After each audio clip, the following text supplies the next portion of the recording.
New unit. So we had our test last week. I got your grades put in. We had the turkey comparison and the work crossword. I did not grade the bell work because you guys had one day of bell work and it wasn't worth it. So I kind of planned out the rest of the semester, and we should be able to finish up the mollusks with time to review and get ready for our final. And so you guys are large. Yeah, 3 weeks. Yeah.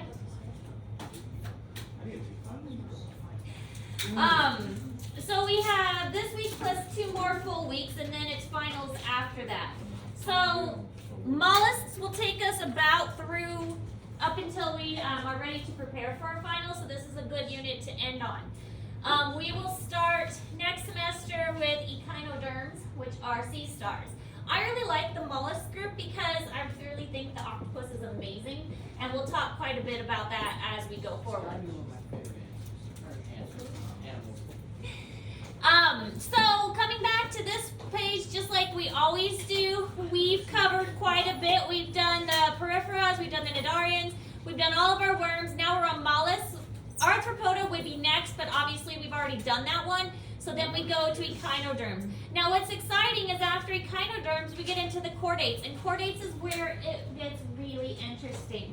I'm glad that we're moving at such a good pace. We are moving at a pretty fast pace, because that means when we get to these fun ones like amphibians, reptiles, birds, and mammals, we're going to have more time to spend on them because they are very, very interesting groups, and usually we run out of time, and I hate that that often happens. So again, that's why I'm pushing us kind of fast, because once we get to those more fun things, it'll be a lot more fun. So we are going to learn mollusks, and as I said, we'll be able to finish this up before Christmas, and we'll have time in there to prepare and work on our finals as well.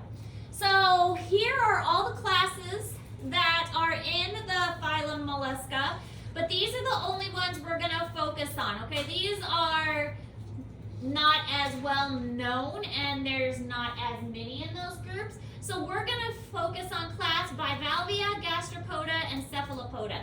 So those are the 3 that you need to write down. The bivalva is bi for 2, and valve meaning like sides of a shell. So they're like 2 shells.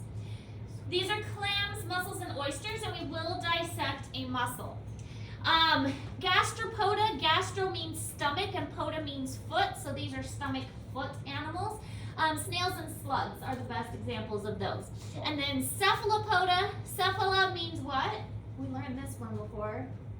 Cepha means head.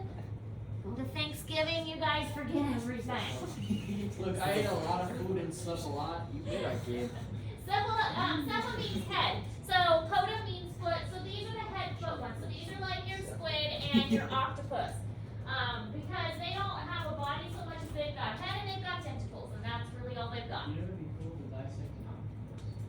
My old school, we dissected squids. We do not have squids to dissect, but we're still gonna learn about I them. bet them are just They weren't too bad. D's here. Too bad out of the teacher fund or too bad out of your Out of the teacher fund. I'm not gonna pay out of my own pocket. That would get a little expensive.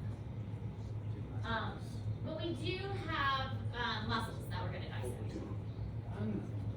Catch mussels and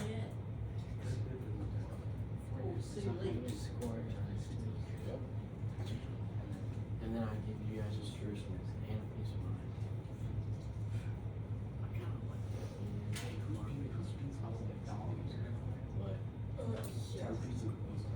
it had like chicken, onions, and sausage. And then some raw vegetables. Yeah, you did.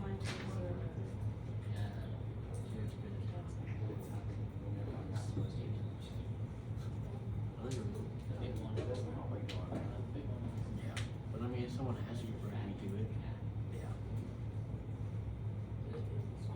I should have done high school. I should have done high school.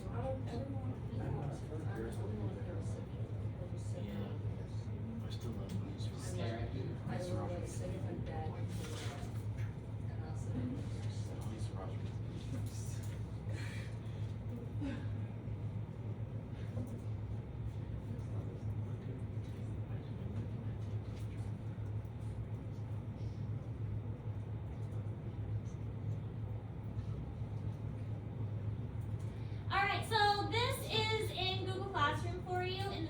notes section. If it's not posted yet, I can't remember if I posted the student notes yet. I'll post it soon. But it shows kind of the breakdown of the phylum Mollusca. So we've got the bivalves, which are closely related to the gastropods, and then the gastropods are more closely related to the cephalopods. We've got some weird ones out there, the Polyplacophora and the Aplacophora. So those are a little bit different, a little bit weirder. But again, we're only focusing on a few, the bivalve, the gastropod, and the cephalopods. So here are some characteristics of the phylum Mollusca as a general overview. They have a head, foot area, they have a stomach area, and they have a mantle, and the mantle sometimes secretes a shell. So this mantle is going to be important when we talk about how pearls are formed, because it's the mantle that's responsible for that. So the mantle is kind of a fleshy part that is responsible for making the shell. They are typically going to be bilaterally symmetric, and they also have a true body cavity, which is the coelom. They have a radula, which is really weird. We see a radula a lot in snails, and this is a tongue that has kind of hooks on it. Imagine when a cat licks you, their tongue is kind of rough. Now they don't have radulas on their tongue, but it's kind of the same idea. So a radula has like these little hooks and projections on the tongue that they use to scrape food. That's why snails can often be found in an aquarium on the glass of it, because they're scraping off the algae and things from the inside of the glass. Cephalopods have a very advanced sensory organs, and they are very smart. Now a snail isn't going to be super smart, but the octopus really is. And there are so many fun videos out there of an octopus learning how to do tricks and how to solve puzzles and things like that, and being interactive and curious, all kinds of things. And we will be watching some videos showing those.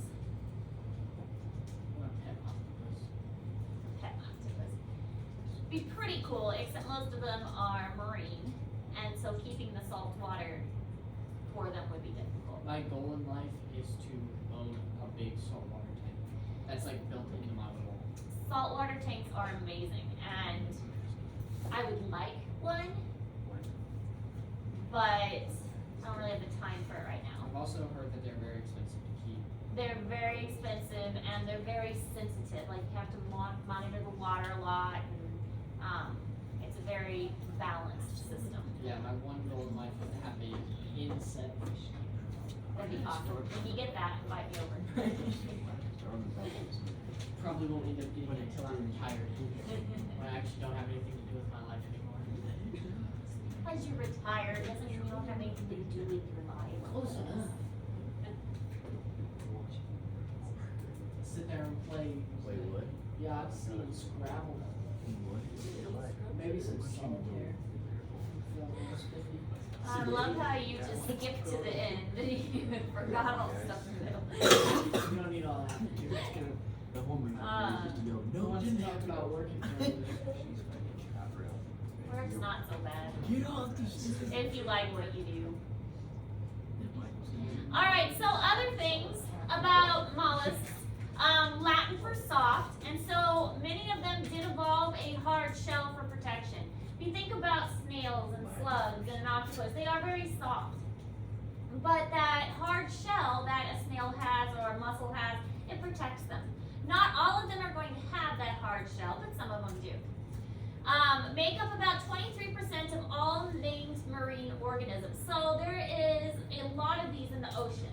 Alright, so we know arthropods are the most overall, but as far as the ocean is concerned, they make up about 23% of what you're going to find in the ocean, which is pretty significant.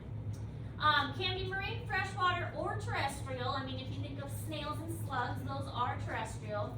And there are nearly 100,000 species. They do have an open circulatory system. Remember, that is where they don't really have vessels, and the blood kind of sloshes around. They will typically have a heart, but the blood flows into their body cavity and sloshes around on the inside and then gets picked back up by the heart. So kind of a primitive circulatory system, but they've got really advanced sensory and nervous systems instead. Are we dissecting muscles?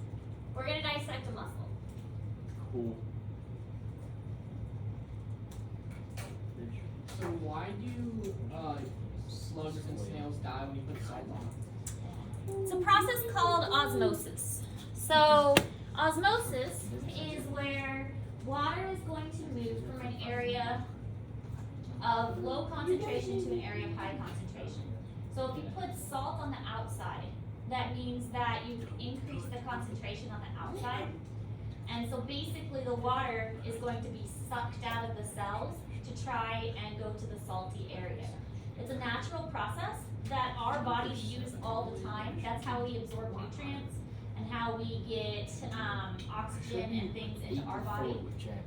But it works poorly for snails and slugs when they encounter very salty conditions because the water just basically gets sucked out of their cells. That's not good. It's not.